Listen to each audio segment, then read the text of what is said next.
It's a pleasure to be here, and let me see how I can put this overall, the title that I committed, that I will speak about today, in some perspective for all of us to at least be able to have a debate regarding the issues and the questions I will try to raise. So basically, how did we get to where we are today in the Arab world is the main question for me. And what really happened? As you can all tell, there's a lot of noise and many contradictory signs all over the region. So my first point is that we will not be able to understand the region without a long view. We must have a long view to the dynamics of the region. We are in a dynamic, and dynamics do not conclude. If you read European history, if you read Chinese history, any history, human history, it's always complex when social forces, groups, are in conflict, internal and external. So we are in a dynamic, and we need to have a long view. So it's a historical process that has, in a way, revealed itself. We happen to be here to see it and to see part of it. Now, where does it all come from? The anger, so many complexities. Well, monopoly of power is an issue in the region. Marginalization of groups and youth is another issue. Failure in having a productive society and a just economy where merit can stand. So unemployment, issue of human rights, lack of change, rigid elites, brutality of army, police, security, no accountability of rulers, corruption. All of that creates real issues with legitimacy, political legitimacy among populations. Foreign occupation, Palestine, Israel. Foreign occupation, Iraq, Syria. The whole struggles that we see have a big impact on the Arab regional structure and dynamic. So these are overall issues that, with a new generation in the Arab world in early 21st century, erupted later on with rigid regimes, with republics that were trying to create a state of inheritance to their sons, as happened in Syria and as did not happen, but almost was going to happen in Egypt. So it all erupted. It erupted in Tunisia and it came to all, as you all know the story, it went from one country to the other. So there were major rebellions in the republics of the region. Not all of them, but all of them had these structural issues, but several of them erupted. Now, it also happened in Americas, but it also happens at a different level. But still, when you look at the eruption of 2011 in Morocco, same time after Tunisia, Morocco, the people who went to the streets of Morocco were more than those who went to the streets in Tunisia. But for some reason, the Moroccan king was able to come up with a reform plan acceptable for that moment, and it absorbed the energies of the streets. You've had a movement in Bahrain, you've had a movement in Kuwait, you've had a movement in Oman. But in the monarchies, nobody was trying to end the regime. There was all this pressure to reform. So overall, with 2 years,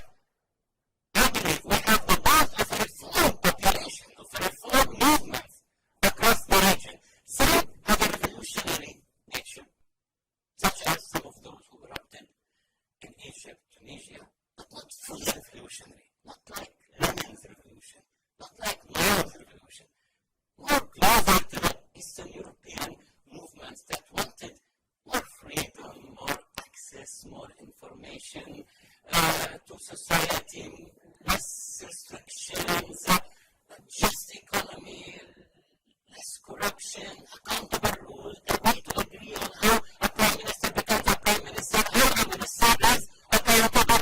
Issues that are taken for granted in much of the globe.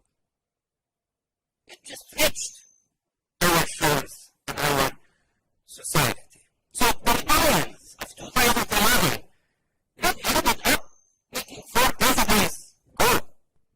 Reinstituted the whole idea of elections in the region, constitutions, debates on laws and citizenship, the right for a citizen to be equal with other citizens, irrelevant of whether you're a female or a male, whether you're a minority or a majority, irrelevant of rich or poor.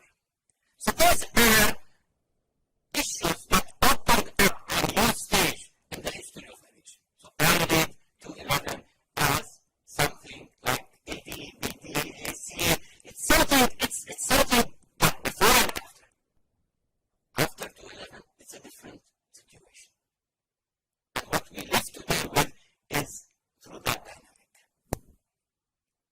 Now, it's ironic that none of the regimes in the region, and I would say an overwhelming majority, worked very hard to discredit the non-violent opposition in their own hometowns, cities, and nations.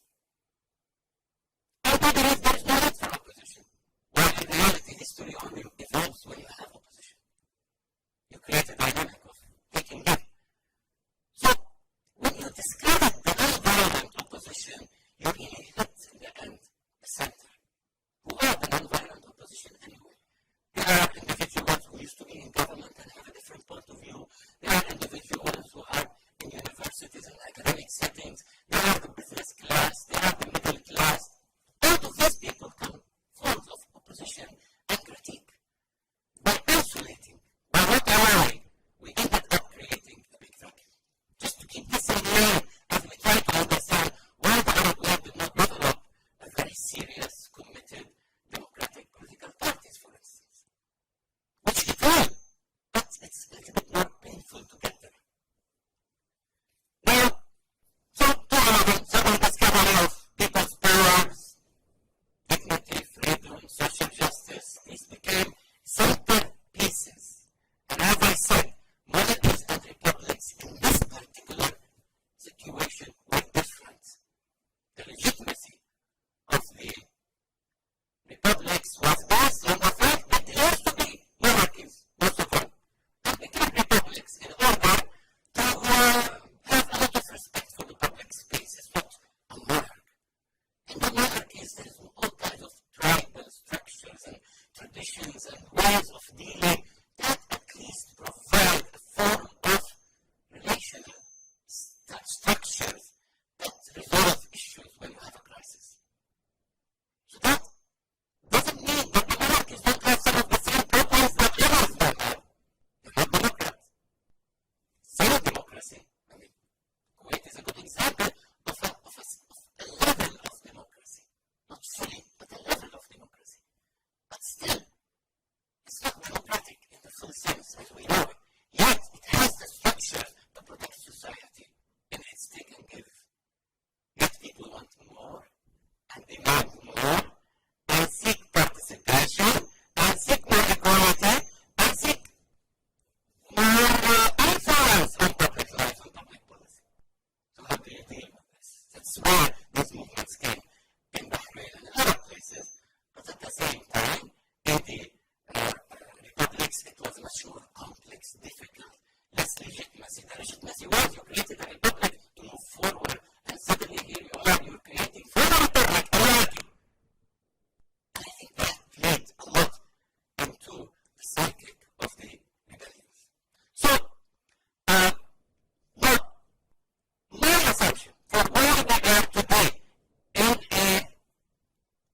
situation. As you can see, Iraq, Syria, Libya, Yemen, other places that we have, places that could Iraq as well.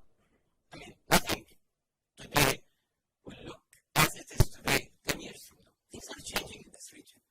The reason we are in this today is that the elites of the region did not listen to the messages of 2011 in a way that allows it to reform and take the population a step or two or more forward. So I think it is the Arab state response to the 2011 rebellions that created a further complex dynamic in the region, made it more painful. And maybe the Arab elites believe that the 2011 rebellions was a temporary thing. After all, why do they need to rebel? We have provided them with everything, and they have everything. And so there was no clear understanding of the new generation. It is 70% of the population. It is demanding more respect, dignity, freedom, work, clarity of where the nation is going, and the citizenship rights.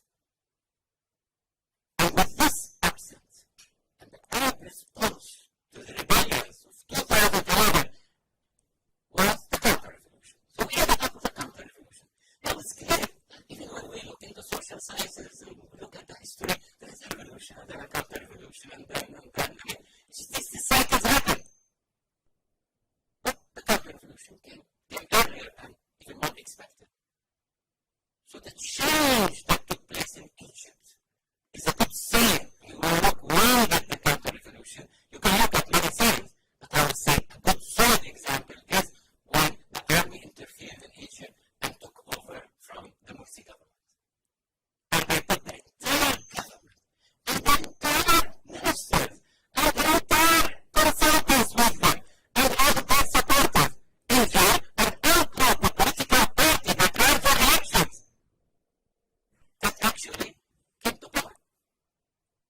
Just by doing that, it's to give a better maybe example. It's like saying today, a lot of people don't like what they see in terms of the new U.S. president, but imagine if the army interferes in America and puts all the cabinet, all the advisors, plus the U.S. president, plus the vice president, all of them, plus those who really supported them, the core of their campaign, all in jail.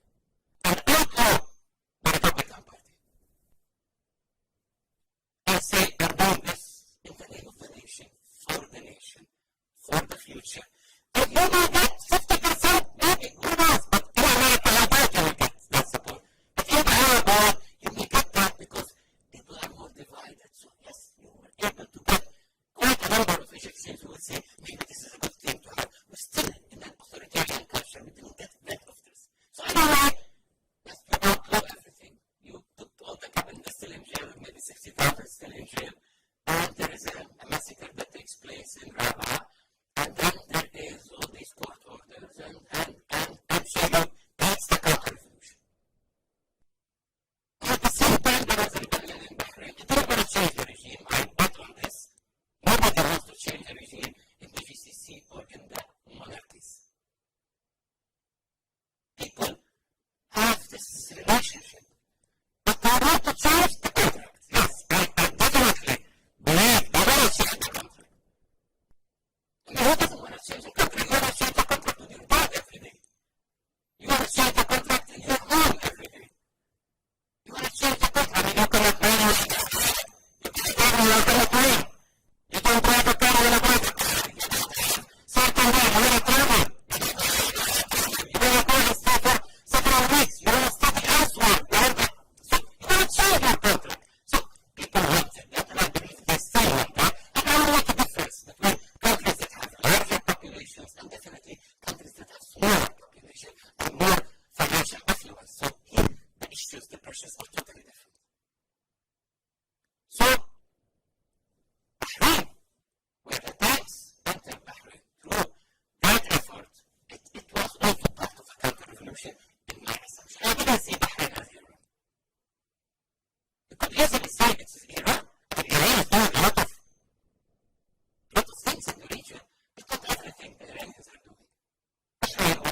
when someone says you made a mistake and you didn't, there is a law that is independent that can protect you.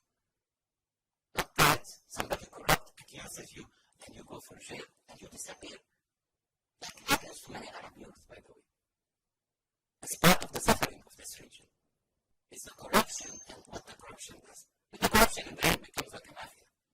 How do you deal with a mafia? If you don't have a separation of powers, accountability, public expression, and it's protected by law. So the Arab state response, the counter-revolution, created an environment where the deep states came back against the expressions of 2011. Tens of thousands of activists committed to peaceful change, were jailed across the region. Thousands were killed, and we left after 2012 to 2013 as the Arab world, I can say, in a state of exception and in a state of emergency. So that's normally would create a state of conflict. And just with the counter-revolution, the Shia-Sunni divide exploded. I believe the Shia-Sunni divide is part of the counter-revolution. It's not part of the dreams of the Arab world in transformation for a better life for all the youth, for all the members of society and of community. So that's part of it. The counter-revolution doesn't mean Iran is not trying in Lebanon and in Yemen and in other places, particularly in Iraq. It started in Iraq and mostly in Syria. But the counter-revolution was focusing on a conflict between Shia and Sunni. Why? I can be against Iran without having to be against Shias. I can have many Shias stand with me against Iran on a national Arab project, on a national Arab story. If I'm a Democrat, I could be against Iran, but with Shias and other minorities and other sects in the region together for democracy. So why should the answer to Iran be anti-Shia? So that's why I consider that whole sectarian state of mind as part of the counter-revolution. In a way, it diverges the issue. So the issue is not about your human rights or about your employment or about your empowerment or about equality between men and women or about development or about corruption or about law. It's Shia all and Sunni all. That's diversion. That's creating another issue that is a side story, that is a side narrative. That's not the issue.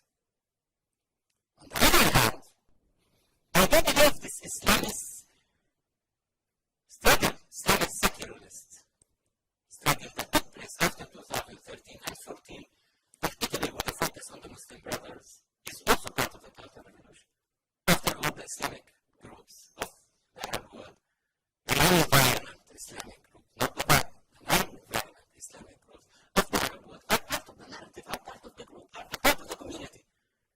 At any given time in much of the Arab countries, they're approximately 30% of the population. In some places they could be more, in others they could be less. And if they have a coalition, they can get more. We see them in elections in different places. They have their impact. So to go and outlaw them, put them in jail, and create this exaggerated conflict, we've seen Morsi's rule was inefficient. Had no experience. Muslim Brothers, they had no experience. Well, what about another 2 or 3 demonstrations and then force them to resign? What about resisting them peacefully through popular will? Why should it end up with a coup that ends political life and puts political life in jail? And in addition, puts all human rights activists either in jail or in exile. So I think this counter-revolution in a way sets the stage for something like ISIS. ISIS doesn't come out of a vacuum. It's this latest extremist, simple ideology aiming at filling a vacuum created by this intense social dynamics, political, economic. So in many ways, ISIS represents a marginalized and traumatized groups in the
they wanted, in fact, if their president, then Bashar al-Assad, gave in his first speech with opposition or reform, I would say the majority of what you saw in the beginning of the Syrian rebellion would have gone down. His first speech was very antagonizing.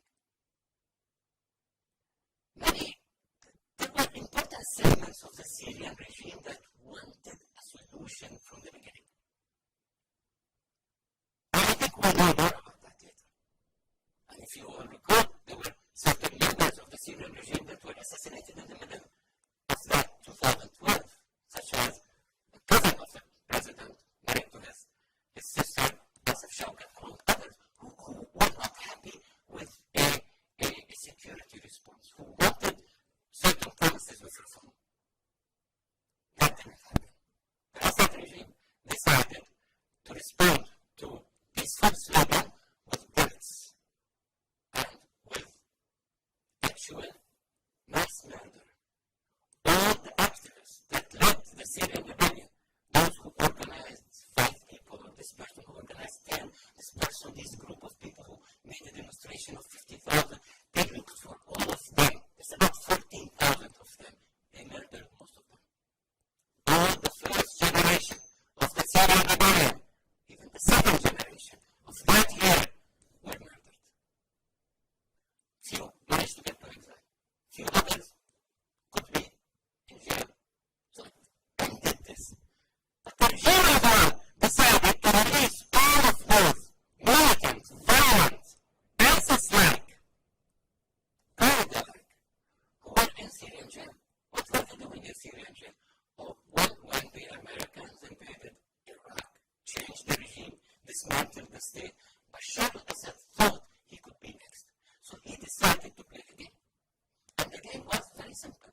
You let the jihadis pass through your borders to get the Americans in a quagmire in Iraq. And the more the Americans pay casualties, the more you absorb their energy in Iraq. You're not going to think about Syria. That was his strategy.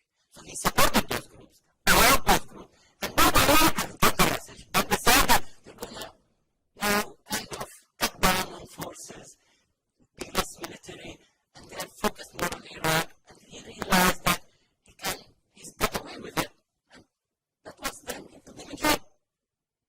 And when the Syrian rebellion came and he murdered all these youth activists, he released all of those again, knowing that they're going to go join the rebellion and make it military and make it more radical. And then his army will face the others, army to army. And then nobody will say he's hitting or killing civilians, he's fighting terrorism. And then he will put himself under the eye of everybody else. I mean, there are stories in the Arab world. I mean, look at Ali Saleh, for instance. Ali Saleh, when he was in Yemen as a president, whenever American finances were less and he needed some money, he will make the Qaeda do some major operations. And then he will make a small battle and then ask, I need more, to get more money for the army. Because, I mean, it's a business also for some regimes to stay in power. If they go, the Qaeda will come. So America will have to support the dictator independent of human rights or anything else. But it's a game, and the brutal dictators understand this very well, and they make use of it. So that brought the Syrian rebellion to the state of open violence. But after all, there are almost 400,000 Syrians killed. The regime unleashed chemical weapons, as we've seen, unleashed all kinds of airstrikes. It was 6 million refugees, many millions of refugees within the territory of Syria. It's the worst human catastrophe we've seen since World War II. And so to look at that, and you won't be able to get out of it without a way that can, at some point, address the issues that make the Syrian people move and rebel. And every time there is a ceasefire, the Syrians go into the streets peacefully and protest and ask for their rights, despite all what has happened to Syria. Look at Iraq, on the other hand. To understand, I mean, what does this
See how regimes could end up playing with their basic human security.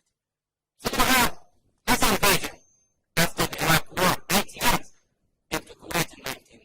Then his defeat in 91 when Kuwait was liberated. There were sanctions over Iraq. Then conflicts over these sanctions. And what then? Then finally America comes in 2003 saying that there is still weapons of mass destruction, but there was nothing.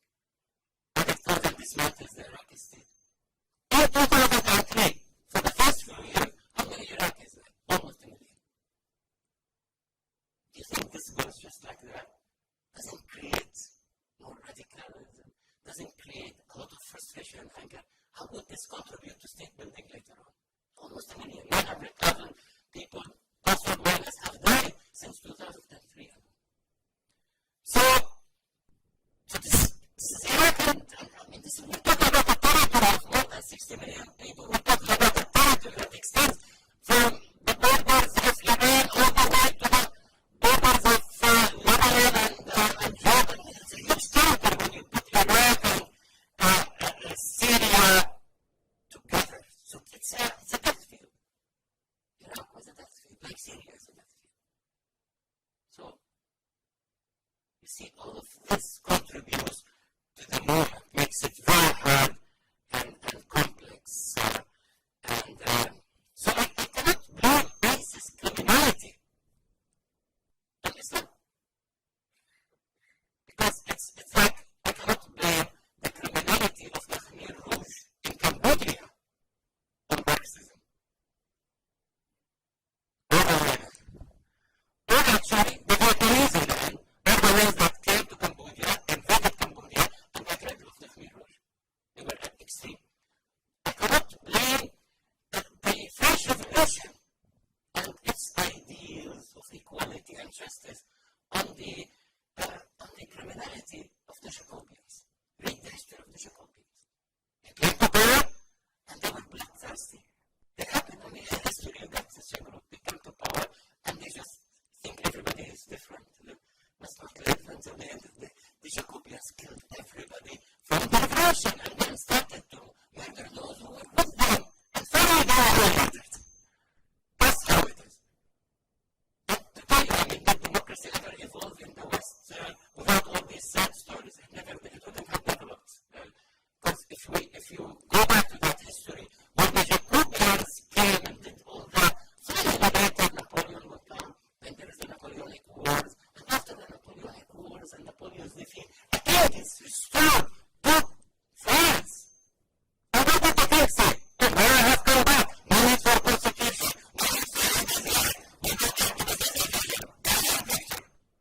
I am in a state of I'm victorious now. Very good. What did the Europeans tell their French king? Oh no, please give them constitution, give them rights, respect them, or else the Jacobians will come again. So the Jacobians became, in that Western psychic of the 19th century, a way to give more rights so they don't come again. Because these people could go crazy if you take their rights. So take them with their rights. So that's how humans evolved, from the state of jungle that they were in into a state of civilized. They can give elections, democracy, and trying to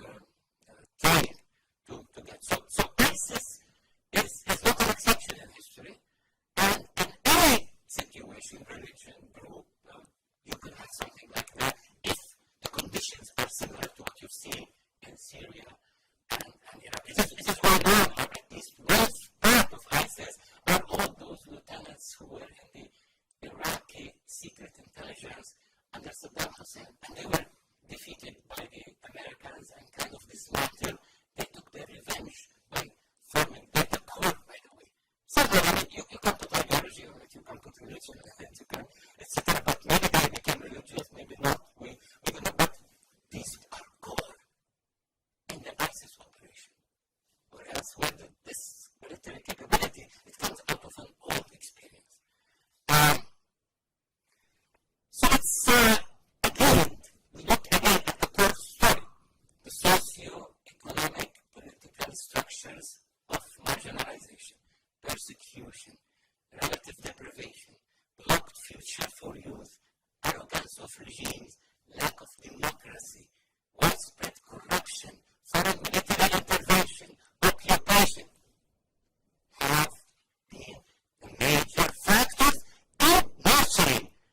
environment of extremism in the entire region.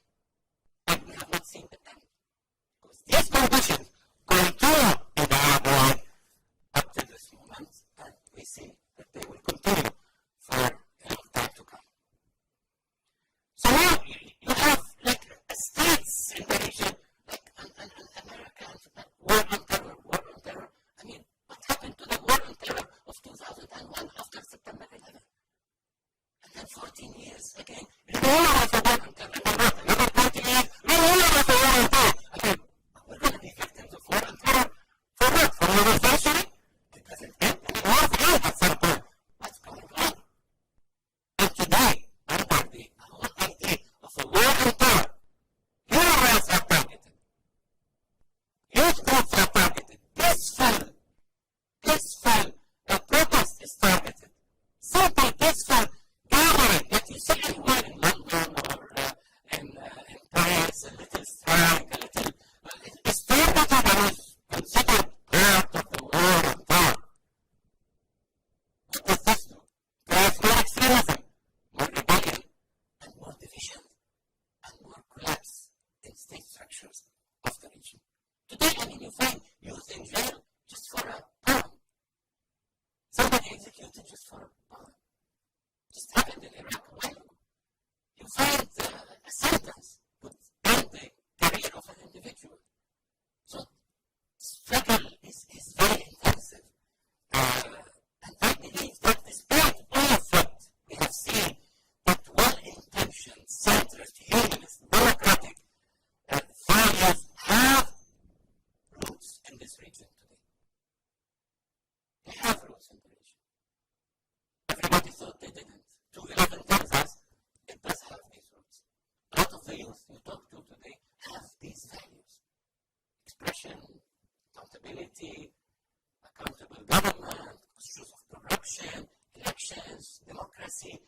So there is a grassroots for that transformation. And it's very strong among youth in this region. And could still evolve and will evolve and is there. So what is the balance sheet for whatever I have said so far? So to come to some sort of some conclusions. I would say that the Arab world is in a state of disorder, despite some stable corner. So we are in a stable corner here, we are in a stable corner in Kuwait, we are in a stable corner in the UAE, we are in a stable corner in a few places, in Oman, in some extent in Morocco. But I'm not sure about all the others. How stable? The big ones, it's complex.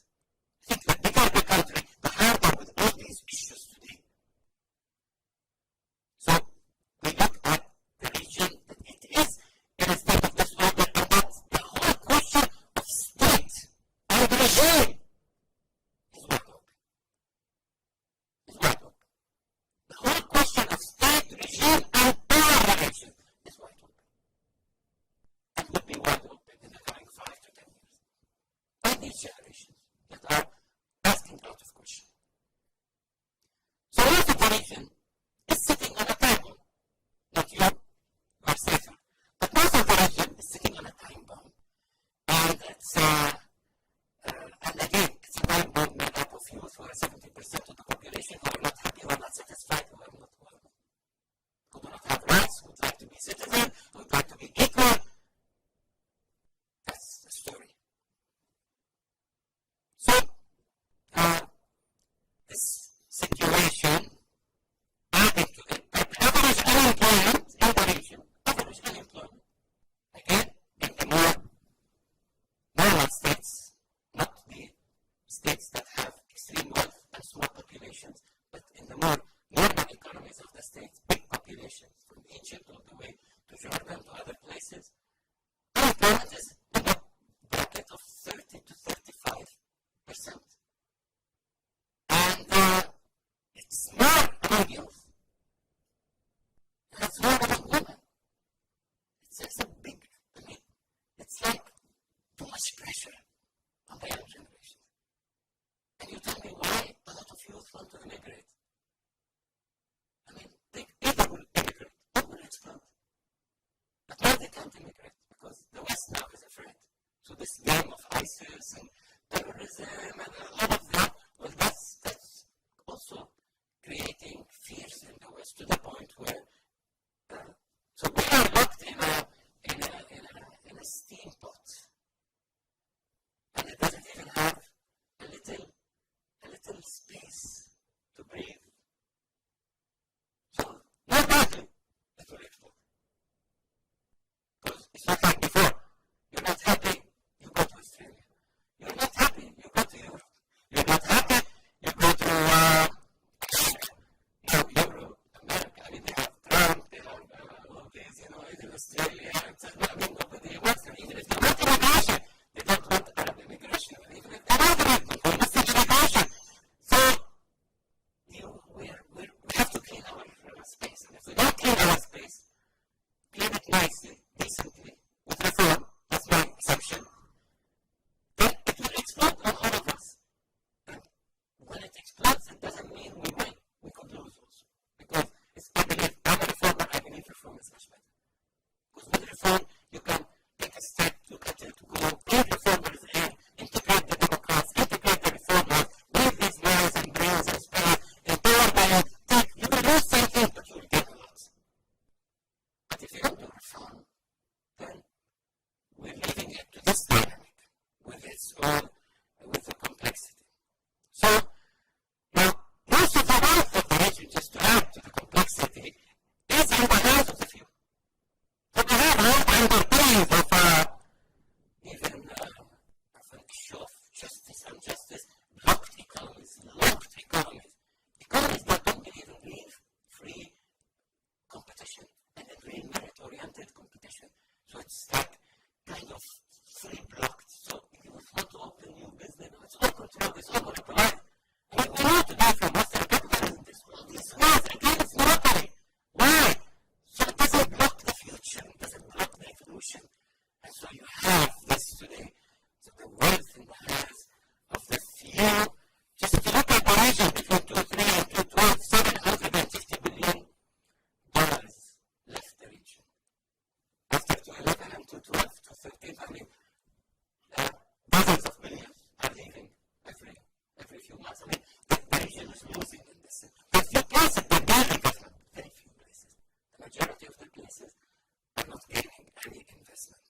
Today, Egypt is stuck with a military rule, as I said, which controls 30% of the economy, which is very hard to develop.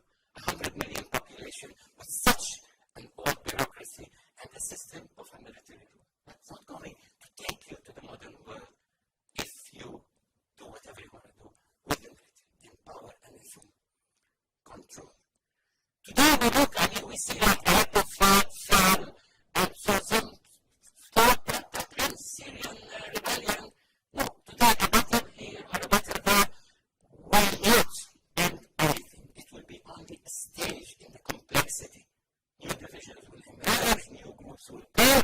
You have the Russians, the Iranians, the Turks, the Syrians, the Americans. So you have all these also aspects. So again, some of those conflicts, like in Iraq, or particularly like in Yemen, or like in Libya, or in particularly in Syria, need a form of a compromise, but without addressing the basic issues that made the people rebel in the first place. You would have done nothing. You cannot force a military solution by defeating the opposition. They will continue to be there, to find ways to come back at you, and Assad will never be able to rule Iraq. So in a way, Assad has to go. But on the other hand, some elements of the regime may still find ways to compromise with others to save Syria and to rebuild it. But still, I believe we're not close to that. We still have we have years of challenge ahead of us when we deal with all these issues. Also, today when you look at the Arab world, all these plans, command-based structures that come like Plan 2020, Plan 2030, Plan 2040, without a social dimension, without a political, without rights, will not succeed. Will only drain the economy further and create more monopoly and will create more frustration among the youth. It must have a rights component. Without a rights component,